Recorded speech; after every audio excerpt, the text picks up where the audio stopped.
Salve, salve! Saudações aos colegas, os profissionais de saúde e segurança no trabalho.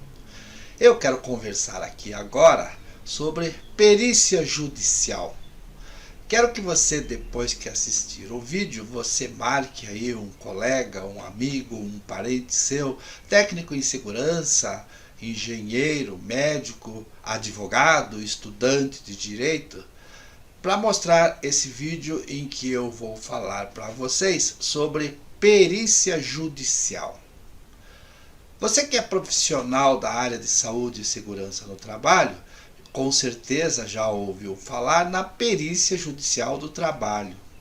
É aquela perícia onde o empregado reclama pelo direito do adicional de insalubridade, direito à periculosidade, ou então, no caso de um acidente no trabalho, uma doença do trabalho, o empregado entra com uma ação na Justiça do Trabalho e pede o adicional de insalubridade, periculosidade ou a indenização no caso da doença e do acidente. Mas esse instituto da perícia judicial, ele não pertence exclusivamente à Justiça do Trabalho, ao direito do trabalho. Muito pelo contrário, ele foi adotado pela Justiça do Trabalho, porque os fundamentos jurídicos da perícia judicial é do direito civil. E como é que isso aconteceu de parar na Justiça do Trabalho? Pensa na perícia judicial de uma forma geral, aonde alguém está tentando provar um direito seu para o juiz. Vou te dar um exemplo prático, tá? Vamos pensar numa empresa que comprou um gerador de energia elétrica. Um gerador gigantesco que custou 10 milhões de dólares, estou chutando. E aí o fabricante veio, instalou aquele gerador e quando começou a funcionar, o fabricante foi embora, entregou a máquina. Alguns dias depois começa a dar um defeito, começa a não funcionar direito.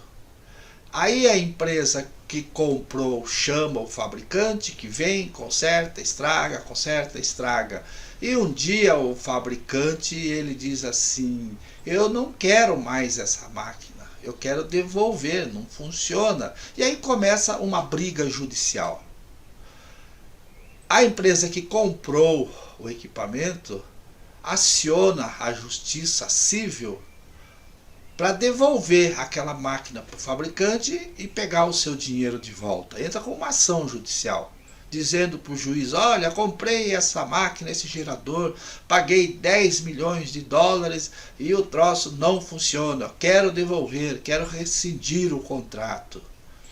O juiz, quando recebe essa ação, ele manda chamar a empresa que vendeu. Estão te processando aqui, essa empresa quer devolver a tua máquina e pegar o dinheiro de volta. Aí a empresa fabricante vem e faz a sua defesa. Não, a nossa máquina, nosso gerador foi instalado, começou a funcionar, está tudo perfeito. É o comprador aí que não está sabendo trabalhar com a máquina. Aí nesse bate-boca daqui, bate-boca de lá, uma razão, uma contra-razão, o juiz fica perdidinho no meio dessa briga, porque ele não entende nada de eletricidade, de gerador, de máquina, né? Como é que o juiz ouve de um lado, ouve do outro? Como é que ele vai saber quem é que está dizendo a verdade? Então, em determinado ponto do processo, o juiz pergunta para as duas partes: quais são as provas que vocês querem fazer, que vocês querem produzir para me convencer de que você tem razão? Aí as provas são várias, são provas documentais, são provas testemunhais, e dentre essas provas existe a prova pericial. O comprador, a empresa que comprou esse equipamento, vai dizer para o juiz: eu quero provar para Vossa Excelência que esse essa máquina não funciona através de uma prova pericial. Aí do outro lado, o fabricante diz a mesma coisa. Eu quero provar para Vossa Excelência que o nosso motor, que o nosso gerador funciona e quero provar isso com uma prova técnica pericial. Olha só, as duas partes querem provar que tem razão através de uma prova pericial. Então você tem que ter noção de que a perícia judicial é uma prova técnica, que uma das partes ou as duas partes estão dizendo para o juiz para provar aquilo que estão alegando. O comprador do motor dizendo que quer uma prova pericial para provar que o motor não funciona, e do outro lado o fabricante quer a mesma prova pericial para provar que funciona o seu motor. Aí nesse caso, o que o juiz faz? O juiz vai nomear um perito. O juiz tem na sua relação de auxiliares da justiça um perito. E o nosso caso trata-se de um gerador de eletricidade. Qual é o melhor profissional para fazer essa perícia e dizer se o motor funciona ou não funciona? Se gera ou não gera energia? É um engenheiro especialista na área de eletricidade, um engenheiro eletricista. Ok? Entendido até aí? Aí agora, o juiz chama o perito. Seu perito, olha, eu tenho essa situação aqui. Essa empresa comprou esse gerador, diz que não funciona. O fabricante entregou e diz que entregou funcionando. Eu quero saber quem é que tem razão nessa história. Se o motor funciona, se não funciona, se foi entregue com defeito, se o comprador que não está sabendo trabalhar com a máquina. Então eu quero que o senhor vá lá, verifique as condições de instalação, de funcionamento e me diga, através de um laudo, qual dos dois está com a razão. Isso é a perícia judicial, a produção da prova técnica pericial. E quanto é que esse perito vai cobrar lá nessa perícia desse gerador? O gerador, lembre-se que eu falei que custou 10 milhões de dólares, é uma coisa monstruosa. Esse perito vai dar o preço dele, vai dizer, olha, por essa perícia eu cobro 100 mil reais. E aí, as partes vão ter que pagar esse perito. O juiz vai dizer, olha, o perito cobra 100 mil reais para fazer essa perícia. Cada um de vocês paga a metade. Pode pagar a metade agora, 25% cada um e 25% na entrega do laudo. O perito cobra 100 mil, cobra 150, cobra 200. Tem algumas perícias envolvendo valores fantásticos, aí na casa dos 200, 300 milhões de dólares, dependendo do que é que estão brigando lá. O perito cobra 500 mil, 1 milhão. A gente está falando aqui de uma máquina, de um gerador. Mas tem situações envolvendo prédios de 50 andares, shopping center, estradas, rodovias. Aquela situação lá de Brumadinho, da barragem lá de rejeitos que desabou. Lá tem perícia envolvendo. Então são profissionais que entendem do assunto que vão fazer essa perícia. Acontece que toda a realização dessa perícia tem um ordenamento jurídico, tem uma lei que diz como é que tem que ser feito. O perito não pode chegar e ir fazendo do jeito que ele bem entende. Ele tem que seguir esses mandamentos jurídicos, a lei. Desde o início, como é que ele procede, o que ele pode fazer, o que ele não pode, até o momento em que ele entrega o seu laudo e o juiz vai olhar o seu laudo e depois vai dar a sentença dizendo quem é que tem razão com fundamento no laudo. E na justiça do trabalho é quase a mesma coisa, guardadas as devidas proporções, principalmente nos valores, não é? O direito do trabalho não tem uma legislação própria para as perícias judiciais.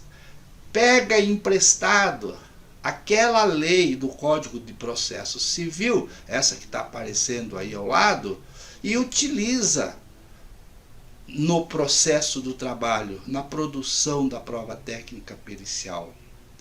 Então, na Justiça do Trabalho, o juiz também tem os seus peritos lá.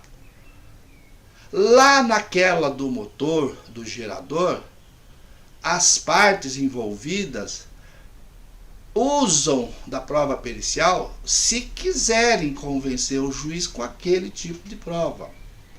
Agora, na Justiça do Trabalho, a perícia no caso de insalubridade e periculosidade é obrigatória. O juiz não pode negar a sua execução, a sua realização. Quando o juiz percebe na petição inicial que o empregado está pedindo o direito do adicional de insalubridade ou periculosidade, automaticamente o juiz já designa, nomeia o perito e designa a perícia. E na Justiça do Trabalho, o negócio é meio esquisito, a realização dessa prova técnica pericial. Porque os peritos só podem ser engenheiros de segurança do trabalho ou médico do trabalho. Quando alguém se inscreve para ser o perito lá na Justiça do Trabalho, não precisa comprovar conhecimentos, simplesmente leva a sua documentação, seu currículo, o diploma de graduação em engenharia ou medicina e depois o de pós-engenharia de segurança, medicina do trabalho, pronto. Ele já pode ser nomeado como perito. E aí é que começam as lambanças. O que é que a gente encontra hoje na Justiça do Trabalho? A grande maioria dos peritos não tem conhecimentos técnicos para serem chamados de expert, como se denomina um perito.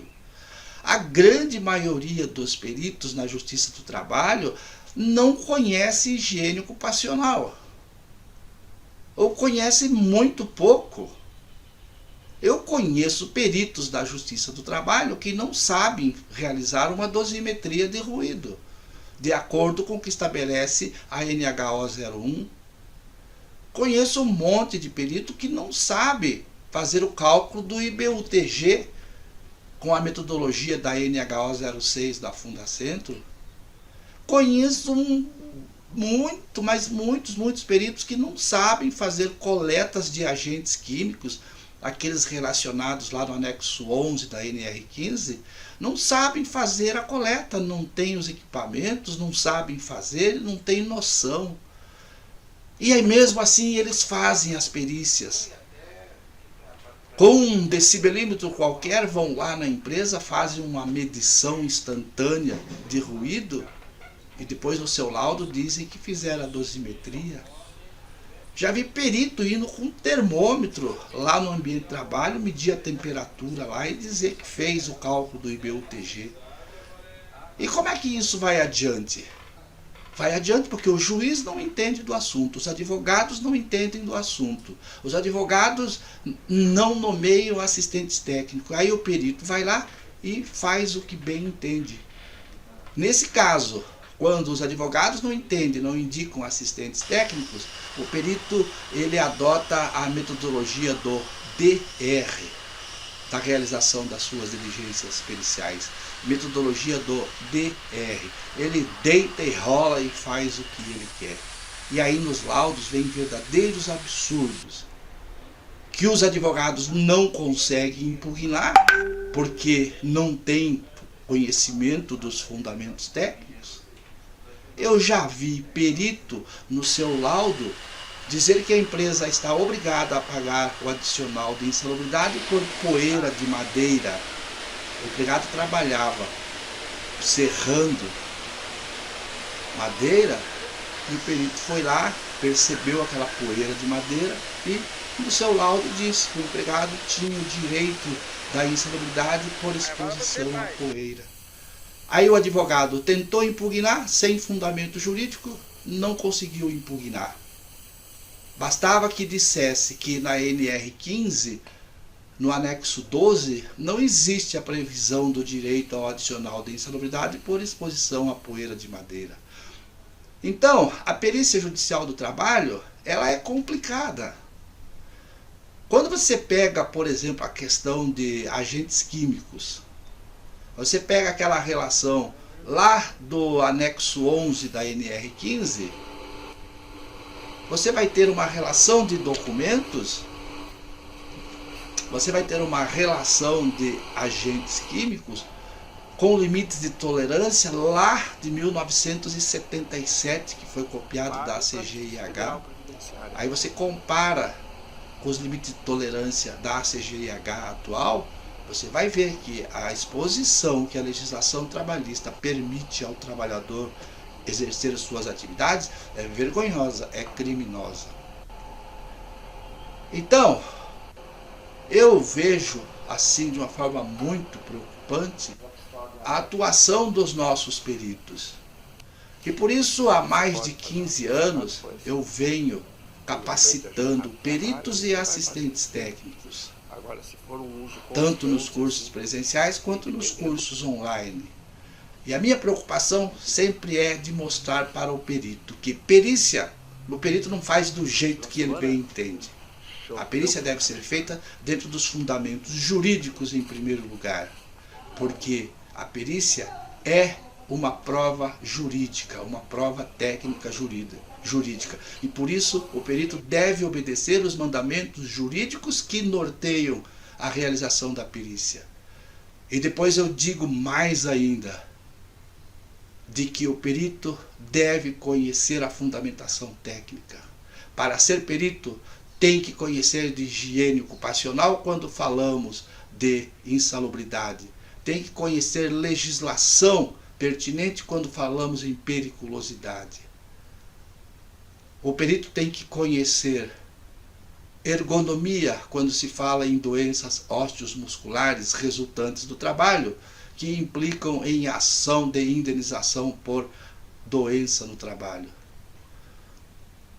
Então, o que eu vejo hoje é algumas pessoas querendo ensinar perícia, querendo trazer macetes de perícia, notícias de perícia, induzindo a maioria dos profissionais da saúde e segurança no trabalho, induzindo em erro, fazendo com que essas pessoas pensem que perícia é o perito, o engenheiro ou o médico chegar na empresa e fazer o que bem entende. E eu quero aqui te convidar, você que é técnico em segurança, para fazer a capacitação no meu curso para atuar como assistente técnico nessas perícias judiciais. E você que é engenheiro de segurança do trabalho, para atuar como perito na Justiça do Trabalho e na Justiça Federal Previdenciária. Eu vou te mostrar agora aí aonde que você vai, lá no meu site, veja todo o conteúdo do curso e eu te garanto que você ao final vai sair capacitado para exercer a atividade de perito judicial do trabalho, se você é engenheiro de segurança do trabalho ou médico do trabalho. E se você é técnico em segurança do trabalho, eu vou te capacitar para você atuar como assistente técnico nas perícias judiciais. Eu te garanto que você vai ter uma bela de uma atividade para o exercício da sua profissão, para a valorização do seu currículo. Vejam aí o que eu tenho para vocês e a gente se encontra num dos nossos cursos, tá certo? E espero que você tenha entendido e, sobretudo, que tenha gostado. Valeu, um abraço, tchau.